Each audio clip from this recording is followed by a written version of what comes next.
general, you take that as, well, you're not the only one sad. It's like, I know that. That's Right. not right. Right. But when you really get into the specific problem, like you're saying, and someone's similar, you're like, oh, wow. Yeah. Makes you feel a lot better, I would imagine. But anyways, that wraps up another episode of Mental Fitness. Thank you so much for watching. Tune in next Friday at 12 o'clock for another episode. Stay tuned for more 107.7 The Bronx. Thank you for watching. Put those dumbbells away. That concludes another episode of Mental Fitness, underwritten by the Lawrence Alcohol and Drug Alliance.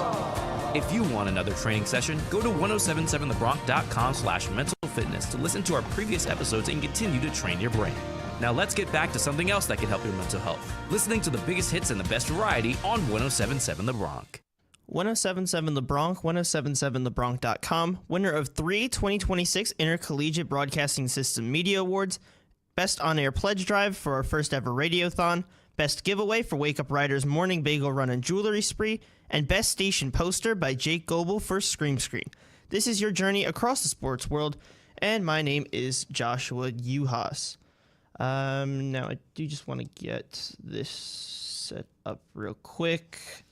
We'll get the Facebook up and going. But we have a couple things to talk about. The NFL does have a talking point finally. We had the NFL Draft Combine starting up. We should be all good. Okay, perfect. Had some things to work through, but when we look at today's slate, we'll go NFL Combine and Draft. I'm not really sure how I want to do that. Probably look at the Combine. We'll take a look, scroll through. There were some guys that had some good combines. And the middle slot, we'll talk about the MLB and the World Baseball Classic a little bit more, especially as it starts to get close to the start of the tournament. About like a week away from that starting, and that's going to be really exciting for me. I can't wait for that tournament to start. It has gotten complicated for the U.S., but we will certainly talk about that. And whatever minutes we have left, we'll do the usual where we talk a little bit about the NBA and NHL. Most of the times it's like looking at the standings, but we'll see. But when we look at the Combine, we'll start with... do we start with that? I guess we will. So there were some guys that tested for the Combine. One of the people who did not throw for the Combine was Fernando Mendoza. Won the Heisman with Indiana, won the national championship with Indiana. But, I mean, he's really going to be the number one pick. There's really no doubt in mind. Just who does it is the real question, whether it ends up being the Raiders taking him or if they end up trading back, finding some good value. That is always a possibility, but I don't think they would. I think they could really use having a young quarterback to start with Clint Kubiak as the new head coach. He'll have his own quarterback with a nice young running back in Ashton Genty, who I really loved in Boise State. I loved him throughout that whole run and what he was able to do, the contact balance, the power, the speed. The speed wasn't really his strength, but he had the power. He did have enough speed to break through a lot, and that was with the Boise State line where he was able to, in my opinion, I thought he should have been the Heisman winner, but that doesn't take away from what Travis Hunter did at Colorado. But at the first overall pick, I understand why Fernando Mendoza did not throw. It's really more of a risk than reward, because if you're already going to be the first, you've already shown enough on tape. It's not worth the risk in some ways. Now, I do understand if he did choose to throw. That's just, I leave that up to the preference of the player, to be honest. But when we look through, we'll look through I'm trying to remember what events happened when I'm looking at this. So we had the dash, the verticals, the broad jumps, 3-cone, shuttle, and bench has not been done yet, at least for the quarterback. Has the bench been done for anyone? It has, just not for quarterbacks yet. Okay. But, whoops, open the wrong thing. Put that up there. Just moving some things around. But we'll start with the quarterbacks a little bit. So we look at Taylon Green was the fastest quarterback of the quarterbacks that ran the 40-yard dash. He ran a 4.36, so really, really fast for a quarterback. He was at Arkansas. Haynes King, that one surprised me a little bit. I didn't realize how fast Haynes King was, because when I was looking at those Georgia Tech games throughout the season, he would operate where he's fighting forward, he's running into contact, so I didn't really see him break out for a bunch of long runs necessarily, but hey, he's got some good speed on him, and as long as it translates to speed on the field, that's really all that matters. And we'll see what he ends up doing in this draft, if he ends up getting slotted a little bit into that second, third round area. I don't think really anyone other than Fernando Mendoza is like a first round grade quarterback. It's not the most stacked quarterback group. Well, I guess Ty Simpson is also probably the first round grade. And I'm trying to think of who else I'm missing. But pretty good job there. And Altmaier ran, Kansas, Jalen Daniels ran. It wasn't anything too crazy. But we moved to running backs. Mike Washington for Arkansas. So once again, Arkansas at the top of the combine in terms of the 40-yard dashes. Jeremiah Love, also a really good job last year with Notre Dame, and this year a really good running back as the lead back still. But a 4.36, he ran, I think, a 4.37 on his first run as well, so pretty consistent on that. That surprised me. Navy's Eli Heidenreich ran a 4.40. Anything else? Not anything of note with any of the other running backs, at least the ones that have run so far. Receivers, Brennan Thompson from Mississippi State ran a 4.26. LSU, Xavier Thomas ran a 4.28. So some good speed across this draft. Let's see some of the bigger names that I know. We got Zachariah Branch ran a 4.35 from Georgia.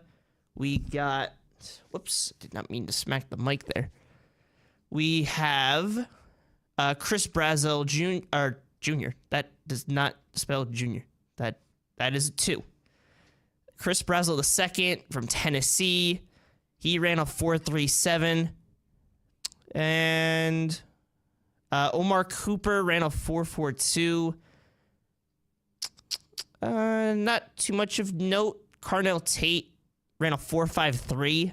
It's not the greatest necessarily. 6'2", 192. Where did he go? Where's Omar Cooper? 4.42 at 6 foot, 199 pounds. It's not the greatest, but it'll play. It'll play well enough, especially if he's able to use his traits to his advantage. Tight end, okay, a 4.39 for Kenyon Sadiq. And then I will admit I'm not the most familiar with this draft class. I'll have to do a little bit more of a look into it. But this is just the first set of the combine anyways. Offensive line, any crazy runs? Not really. On the defensive side, for Ohio State, edge rusher Arvell Reese ran a 4.46. David Bailey of Texas Tech, a 4.5.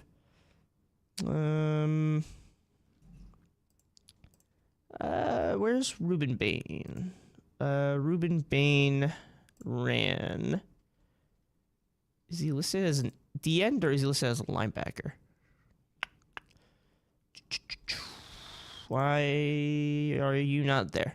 Where are you? Anyways, whatever. We got to move on. But Romello Height, Mason Thomas. Okay, cool. We'll move forward. We'll look at just the overall draft in general. It is only the start of the combine.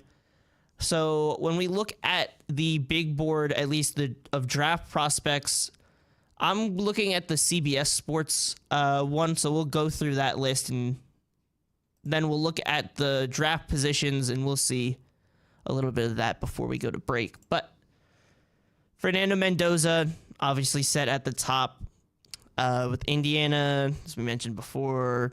Everyone kind of knows his story and everything. It'll be interesting to see who he gets if that pick gets traded. If, say, maybe the Jets, who have a bunch of picks, if they decide, you know what, we don't want to wait. We're at 2. We thought Dante Moore was going to go to the draft. He didn't. That was our plan. So we want to move up. We want to use these picks. We'll give you a couple picks, Raiders. We want this pick. You can move back. Now, that would require the Raiders to decide to want to move back, which I don't think they would. And that relies on what Clint Kubiak wants his team to look like, whether they want to look to free agency for some veteran quarterback to fill in, or if they want their quarterback of the future. And I see no reason why they wouldn't just pick Fernando Mendoza. So they list his comparison, at least on CBS Sports, as Carson Palmer. That's not too bad of a guy to be compared to. He was a solid quarterback. A poised, accurate passer with plus arm talent, consistently delivering catchable balls on time and in rhythm, while excelling to do. Okay, where's the weaknesses? Okay, so strengths, they list him quick decision maker, knows where to miss when throwing into tight windows. That's an important trait to have, especially because of how much tighter the coverage will be. You have to know, even when you're not having it open or not having the chance, you have to put it in the right spot and protect your receivers as well, because these safeties and these corners are looking for any big hit that they can lay out on someone. They do not want them bringing down the ball. Consistently plus ball at placement. Weaknesses, though, can run but isn't invasive. That is certainly true, and even across the season, we saw he's not the most agile quarterback, which is fine. He doesn't have to be, and it seems like the pocket passer ability is making almost a comeback in a way. I mean, Phillip Rivers came and filled in for the Colts, and granted, it wasn't a lot of yardage or anything, but he just managed the games well enough where they were able to compete at least on some level. But obviously a little different. And I mean, you look back a couple of years ago, Tom Brady won a Super Bowl, and he's as immobile as it gets. Rodgers is fairly immobile. He ended up was a playoff quarterback. The Steelers made the playoffs with him. And granted, the game is evolving where you need that athlete, but I think there's going to be the aspect where you need to have that in your back pocket, but still be able to be that pocket passer. And I think that's the evolution of the game that we're seeing, where at first when these athletic quarterbacks were coming in, they were just running all over. I mean, if you look at Lamar Jackson in the early parts of his career, the passing side wasn't as strong, but over time he developed that passing side, and in turn that will create more rushing opportunities, or at least more advantageous rushing opportunities, because they know you can throw it as well. They can't just hyper focus on stopping you from running with their QB spies and contains. They have to be a little bit more complex in how they're covering you, and I think that's a good trait to have with these quarterbacks. But looking back to the board, Ruben Bain at edge, he's listed second on their board. Arvell Reese at third. Caden Proctor, the top tackle on the board over Utah's Spencer Fano. To be honest, I'm going to have to familiarize myself with all these guys. Caleb Downs, safety for Ohio State. He'll be a pretty premium pick. Okay, voice. Pretty premium pick. Carnell Tate. And then we go down here. Sonny Styles, graded really well at the combine. I believe graded out as a 9.9, the RAS athletic score, or whatever that graphic is. But he's really good, at least on the athletic traits that he showed in the combine. And we'll see. Obviously, the combine doesn't mean everything. I mean, John Ross ran one of the fastest 40s of all time. He was a fine receiver, but wasn't anything crazy. So the combine will tell you a little bit. It doesn't tell the full story. But we do have to go to underwriting. So mark your calendars. 1077 The Bronx Excellent Egg Hunt is on its way. Join us on the Campus Mall on Tuesday, March 31st at 11 a.m. to experience the event the Bronx won Best Giveaway for at the 2025 IBS Media Awards. Don't forget, there are 10,000 eggs, 20,000 pieces of candy, and a chance to win so many cool prizes, including our biggest and most iconic prize, a 3 or 4 night Royal Caribbean cruise for 2 to the Bahamas, provided by Josh Harry Travel.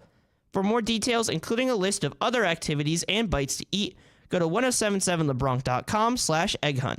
We'll be back with more of your journey across the sports world after these underwriting announcements on the Princeton Review's number 18 ranked best college radio station, 1077.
On Instagram at rider_eats. 1077 The Bronx has very exciting news. Our new video stream is officially live. Now you can listen to The Bronx on air, online, and on app, and now watch your favorite student shows live on The Bronx YouTube channel and Facebook at 1077 The Bronx, including The Bronx After Hours, Tri-State Sports Ramble, High Stakes, The Journey Across the Sports World, Cliff Notes, and now Wake Up Rider. Keep it tuned into The Bronx to listen to and also watch your favorite student shows now and in the future. Welcome back to your journey across the sports world on your 5-time National Association of Broadcasters Marconi Radio Award nominated station, 1077 The Bronx. So we have the MLB and World Baseball Classic to talk about, and it's gotten a little bit complicated for the United States specifically. Because of the fact that Tarek Skubal will not be really pitching at all. He'll pitch against Great Britain. At least that's what reports are saying, that Skubal's only going to pitch just one game in the World Baseball Classic, and apparently Skeens is only going to pitch 2 of them.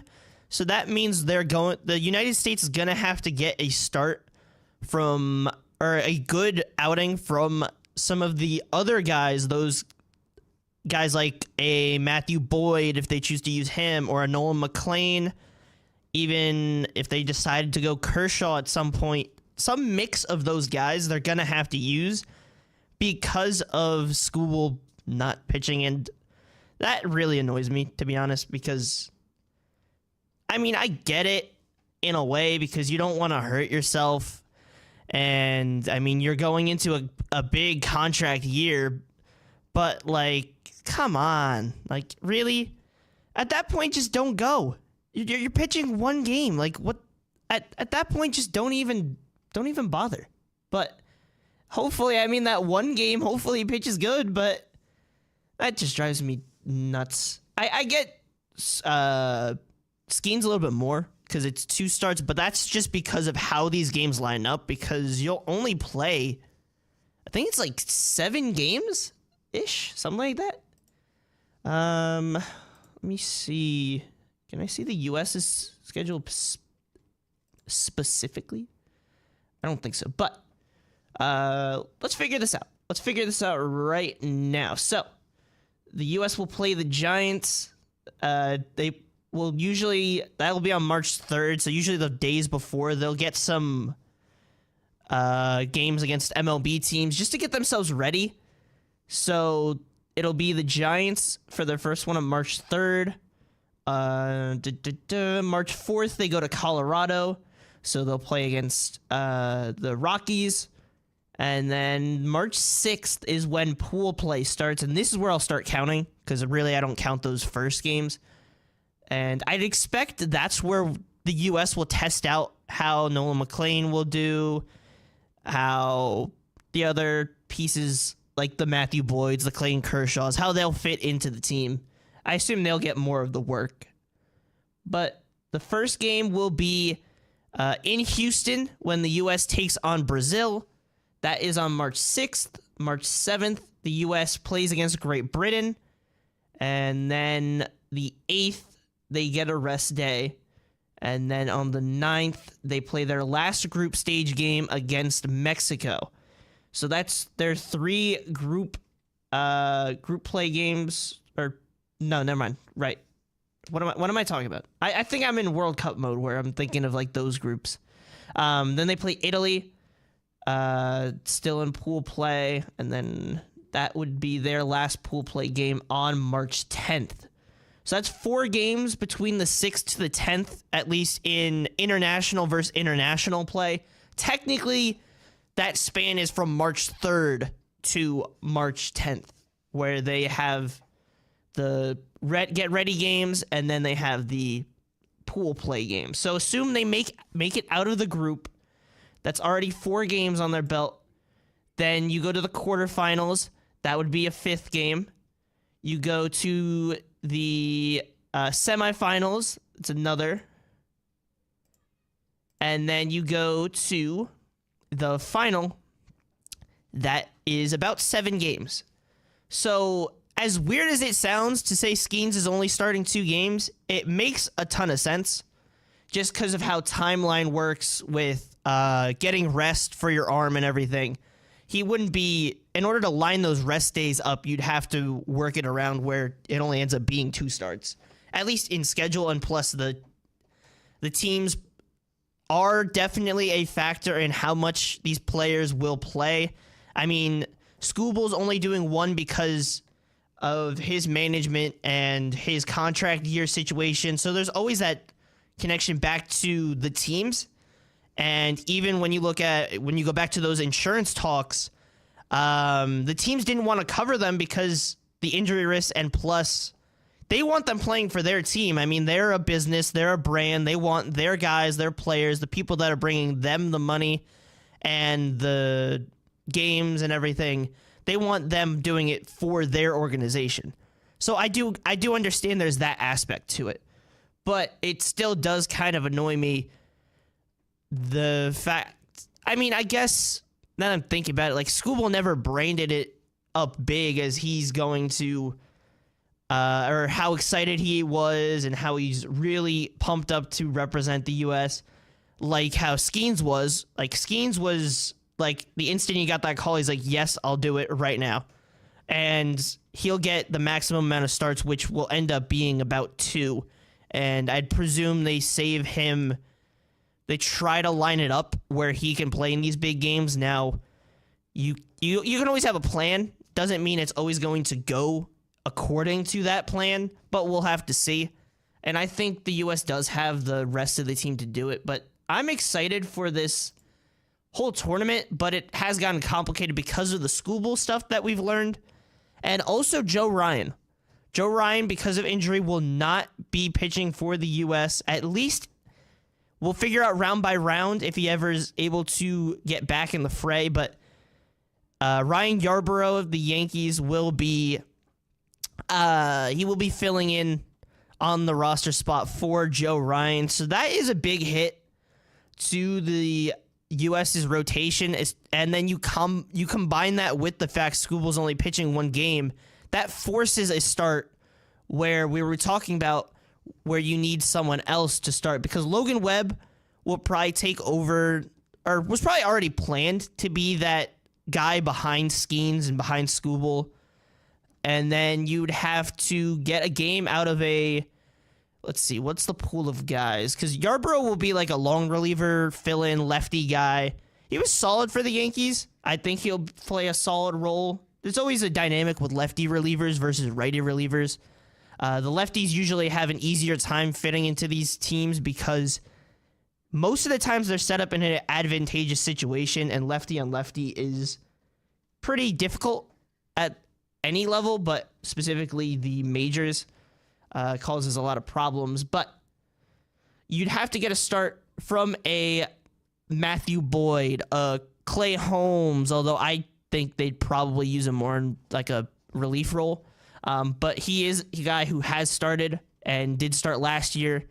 Nolan McLean, Clayton Kershaw, any of those guys, and Michael. I think I started with Michael Wacha, but still, Wacha is a part of that group. And it'll be interesting to see the dynamic with the team, how they end up working the lineup. That's what I'm really curious about in these exhibition games where they're playing these teams like the Giants, like the Rockies, to set up. I wonder how they're going to play that. I'm sure they're going to play test with a different set of lineups where they're putting guys in different spots, because when you're all some of the best players, you hit in that same spot where you're hitting 3 or 4 in those cleanup spots. But had to get hydrated real quick. But where you have the guys that all hit in that area, you need to move them around. Now, I assume, and my guess is that Bobby Witt will be the leadoff hitter. I just think in all aspects, it just seems to line up. I'd assume Schwarber might end up being cleanup. Judge hits 3. Could do that. Harper. I'm interested where Harper goes in this lineup. That one's an interesting one. Now, if you go Witt as the leadoff, and then you could play around with it. I don't know. I have to see what they do in the first one and then base my judgments on that, because there's a lot of areas where you can move it around. You could even toss a Ernie Clement if they wanted to test in the upper parts of the lineup and stuff. There's plenty of stuff to move around, but I do want to look a little around the whole tournament. Let me find the post from Sean Spradling. He had a post with all 20 of the rosters, and I want to look at that while I'm going through this. But I love his coverage of the World Baseball Classic, because it's stuff that's really hard to find information on, at least in my findings.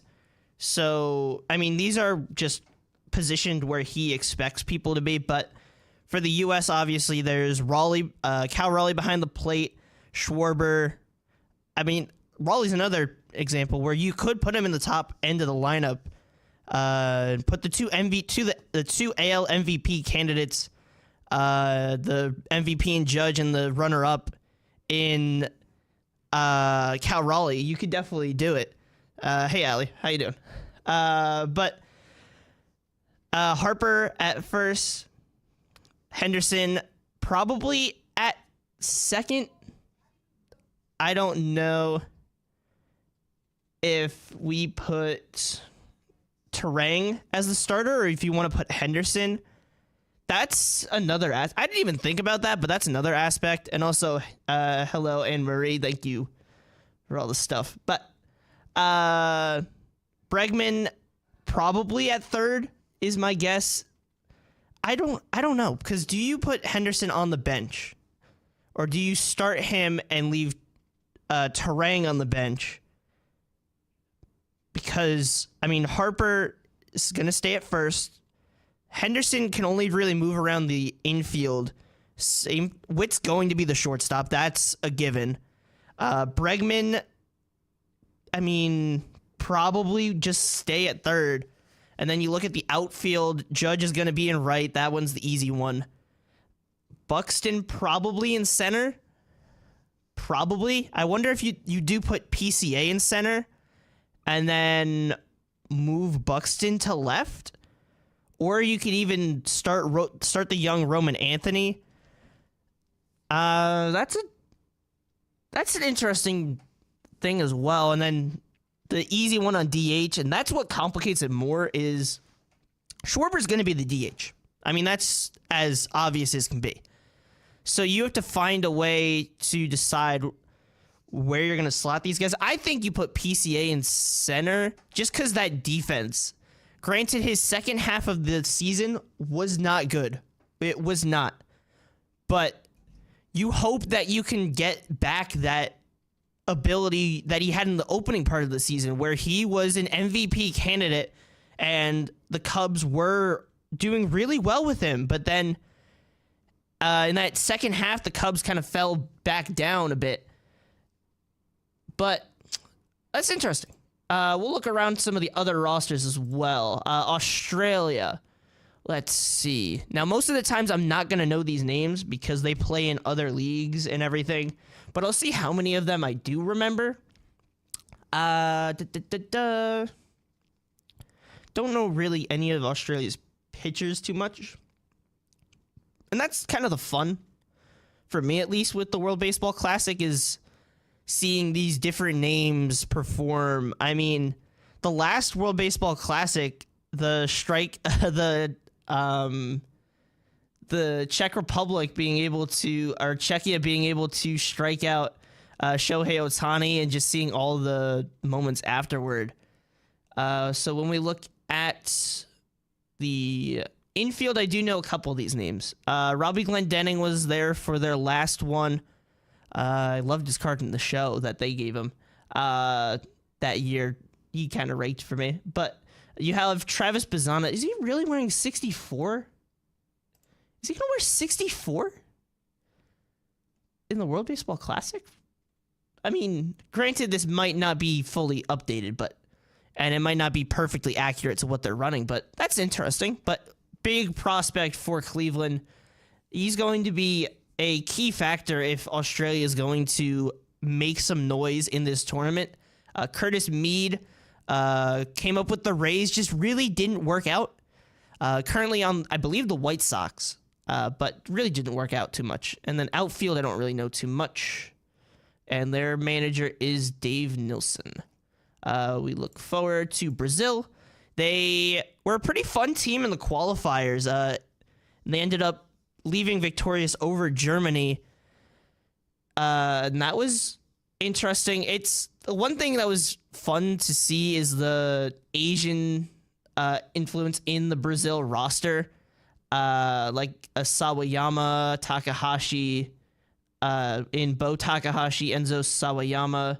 They played some big parts in their team making it. Thiago da Silva, just old but very helpful and reliable for Brazil to turn to in those qualifiers. And we'll see how it ends up playing out. We keep looking through their roster real quick.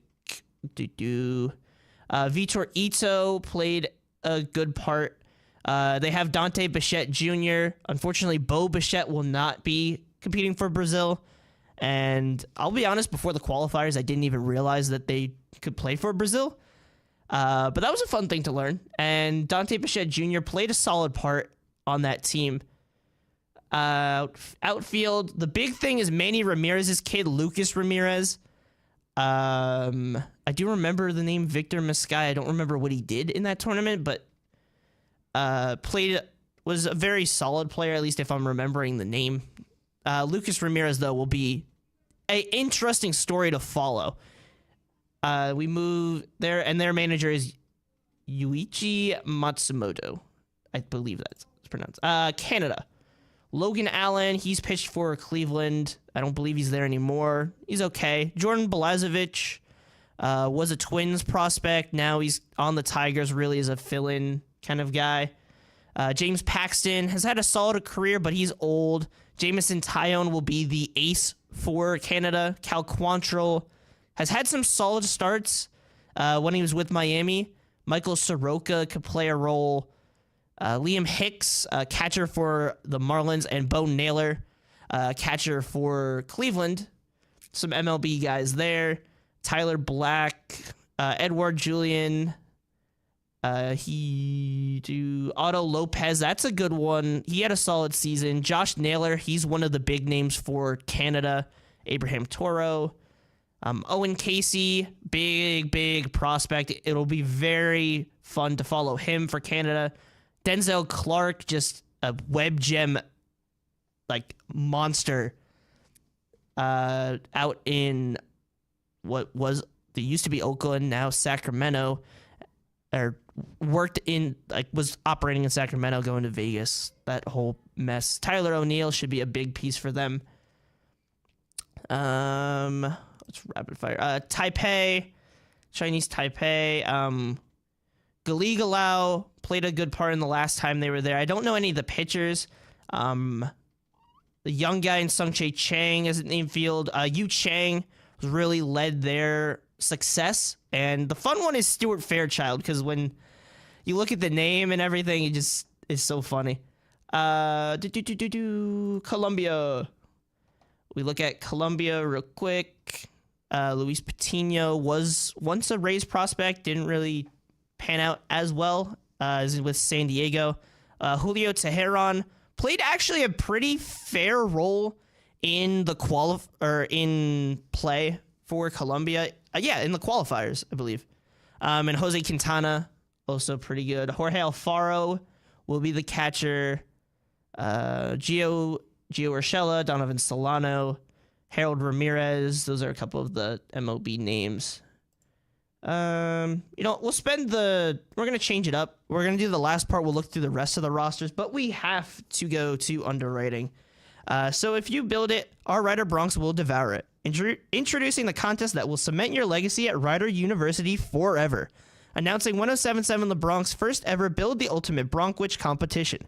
Be the Bronc who creates Ryder's new signature sandwich to be served at Muller's Pub and on the Yoka's Yellow Food Trailer, and we'll send you and a guest on a Royal Caribbean for two to the Bahamas from Josh Harry Travel.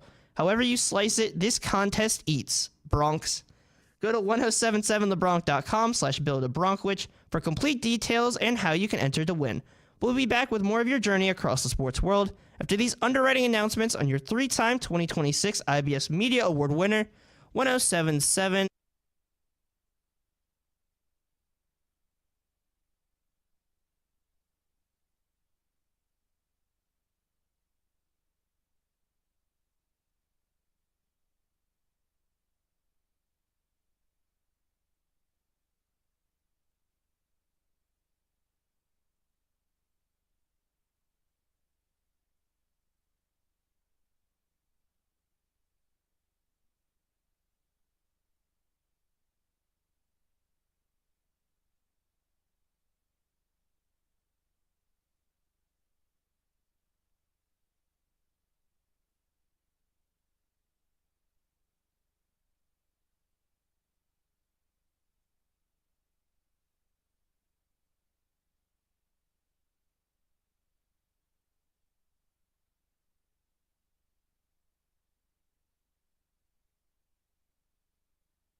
seen. Funny reels, station highlights, sponsored trips, and exclusive moments are just a few of the reasons why you should engage with the Bronc on social media. Keep up with the Bronc, follow us on Instagram and Threads at 1077 The Bronc, on TikTok at 1077 The Bronc WRRC, and even on Facebook at 1077 The Bronc to see what we're up to on and off the air. Welcome back to your journey across the sports world on your 5-time NAB Marconi Award-nominated college radio station, 1077 The Bronc.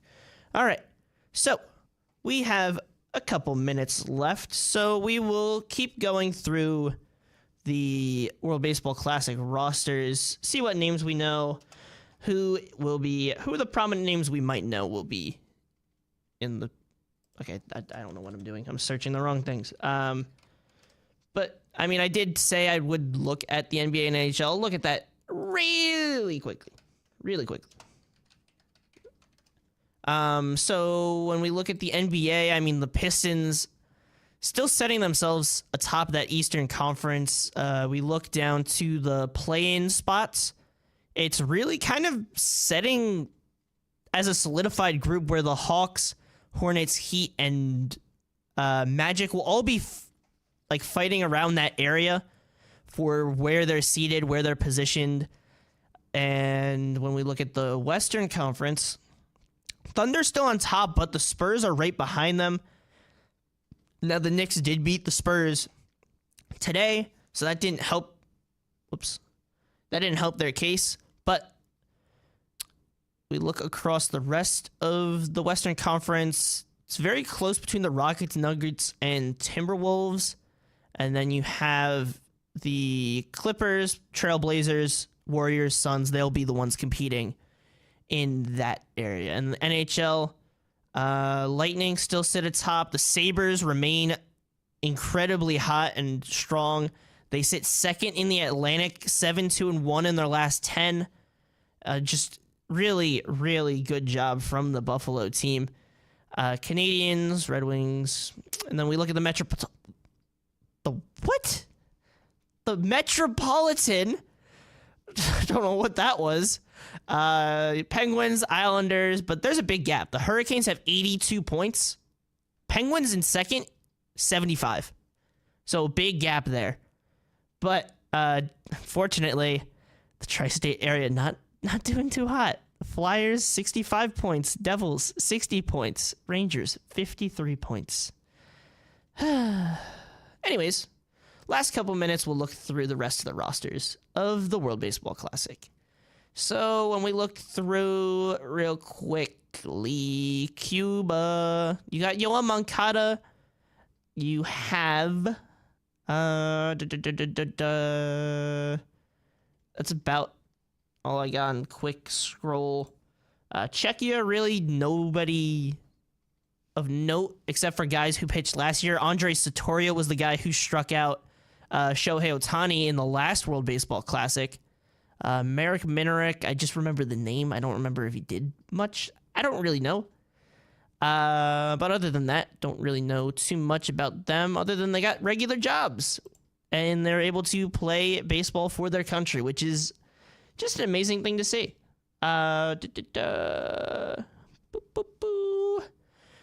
Dominican Republic. Now this one's going to be stacked. You got Sandy Alcantara, Brian Bayo, Carlos Estevez, Camilo Doval, Sir Anthony Dominguez, all guys that play prominent roles. Dennis Santana was operating as the Pirates closer. Abner Uribe also operating as a somewhat closer. Gregory Soto, a very solid reliever. Christopher Sanchez, Cy Young candidate there. You look at catchers, you got one former Yankee system catcher, one current catcher, Austin Wells and Augustine Ramirez. Infielders are stacked. Junior Caminero, Vlad Jr., Manny Machado, Ketel Marte, Geraldo Perdomo, Jeremy Pena, and even Carlos Santana in there as well. O'Neal Cruz, Julio Rodriguez, Juan Soto, Tatis, with Albert Pujols as the manager, just stacked all around. Great Britain, they have Jazz, Chisholm, and Harry Ford, a big prospect. That's their leading guys. Klay Thompson's brother and Trace Thompson. Israel, you got Tommy Canley in relief. Stubbs, CJ Stubbs and Garrett Stubbs as the catchers. Cole Carrig, that's going to be an interesting one. Harrison Bader has gotten hot before. Italy, I don't know. I mean, Venezuela is going to be a stacked team. U.S., obviously, Puerto Rico should play a part, but we've run out of time. So, thank you for listening to your journey across the sports world. We'll be back next Sunday at 5 p.m. Stay tuned for more of the biggest hits and best variety on the Princeton Review's number 18 Best College Radio Station, 3-time 2026 IBS Media Award winner, and 5-time NAB Marconi Radio Award nominee for College Radio Station of the Year, 1077 The Bronx and 1077thebronx.com. 1077 The Bronx, WRRC-FM, Lawrenceville, New Jersey. If there's one thing synonymous with the spring semester at Rider University, it's 1077 The Bronx Excellent Egg Hunt. Grab your egg hunt bag, lace up